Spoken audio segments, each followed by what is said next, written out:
February 26, 2014, here in Ganges on Salt Spring Island. And now the melt begins. We had a good dumping of snow, not as much as along the waterfront, but still enough. There's the palm trees, Trachycarpus fortunae. There's the daffodils. Never did get cold throughout the freeze period, just a lot of snow. Not used to this much snow in late February. I've seen snow in late February, but not like this.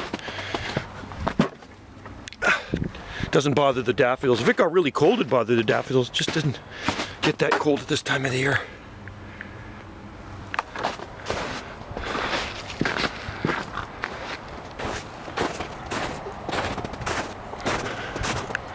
Yeah, palms kind of look good in the snow, don't they? Foggy out there in the ocean today. Calm too. A winter day, late winter day on Salt Spring Island, British Columbia, Canada.